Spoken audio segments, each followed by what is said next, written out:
Kajen ngijame bana ngij kedua metiak-tiak medera anda Thok Nath dari jamal ngai keje no bana right ke quantity menyam bana right ke to see, to hear, to say, to walk akan content bana writing ban je ju to ke menyam akan kono ne am jira me jidit gwasme kan Nuer Language School dong jan changan yam no bi channel bi jek gore jan ojin bi channel bi je support bi subscribe ke bi notification bell ba bi je twany ko yo mi chete ke ngin mi chala rech be chamala shube ke je amen yam ban go igwase me shal ke to see angulo da mo ka Thok Nath chale ne na ke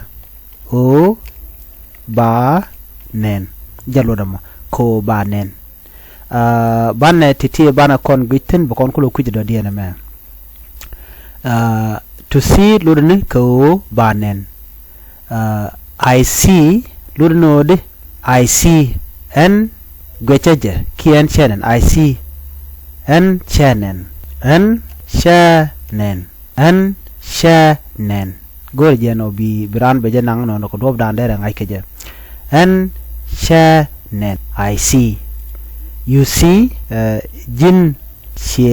nen you see jin xie nen kado dan dong da tia ka je karan jin xie nen manda dien he sees gwad me bungwan bu rien ger riede me mishalele he sees e raja ke wut so kujemo baroda ger bane cholodi jen okay jen xenen no he sees jen xenen jen shenen no jen shenen he sees she sees she raja ke kui nyal no binang bake jen shenen nyamo shenen dolomo shenen bade kon nang no she sees jen shenen it sees it raja ke raja ke mishangach donge wut donge nyal chaja ngach so banang kangu banang ke jen bone jen she nen it sees me we see we malode lure no kon we see kon gwich neya we see gwich neya de lano we see no kon gwich kone de kon leno no kon gwich kone we see kon gwich kone chane minang non kon gwich neya kia kon gwich neya muradia me they lure ne ken gwich kene ka Thok Nath ken gwich kene de nang no ken gwich kene do me der na der ka lok ken gwich kene no bana we kam no dien gwasme bu kon nyom to kon nyal bana kulo pin to hear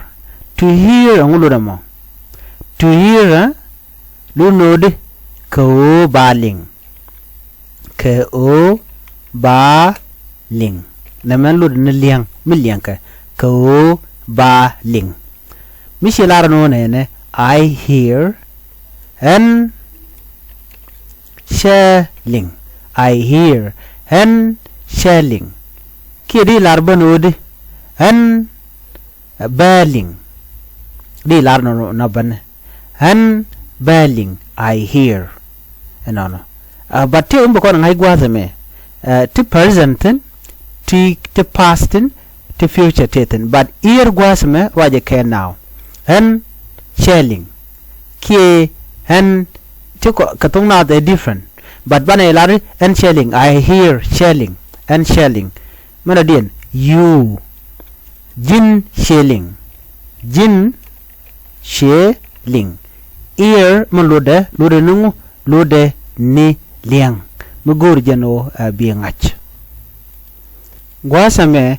e hear e chana writing mandan e malude nungu lude merach ke wut no she lude merach ke nyal no mi shao here ba nang di jen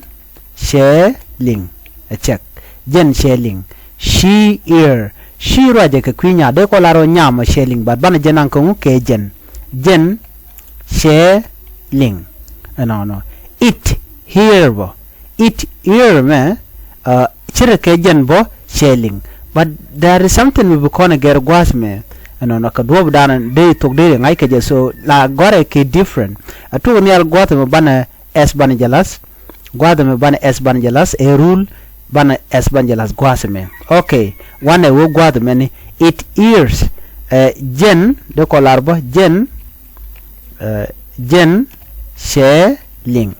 no we hear kon shineye ling kon shi koneling kon shi koneling no de nang no tang gwasni no they hear ken shi keneling na me be shu ngaje no bana we kamando dien gwase me bana right kengu to say no ko shela dio de kon lar no man lot to say can to walk tigan ke dupti go to say ke o ba lar de nang no ko ba lar to say I say and sha lar you say jin she lar he said jen she lar she said jen she lar it say jen she lar we say jen she lar no de kon gergwa semeni we say kon she kone lar kon she kone lar no de ne me der we boko dob dan dong de ranan kaje no they say they say actually ken she ken lar no meridian gwal de konaling ko shi ne me sha chajen bana lo nyal gwat me ka to walk ko jelle no de ko lar to walk ko jelle no de ko no goro ko jelle mi jel mi something that walk ko jelle to walk I walk and jelle you walk jin jelly he walks jen jelle de gorno no she walk jen jelle it walks de kon laro ne na da se ke yer me de kon ko ngwa ko der ko cho loidan jen jelle bipin ngwa se me we walk kon jel kon jel kon they walk ken jel ken no they walk ken jel ken go they raje ke ken so the tini ka dera anda ro dangi ke create very important ka Thok Nath ana bana nyogo je kala radian biate kamal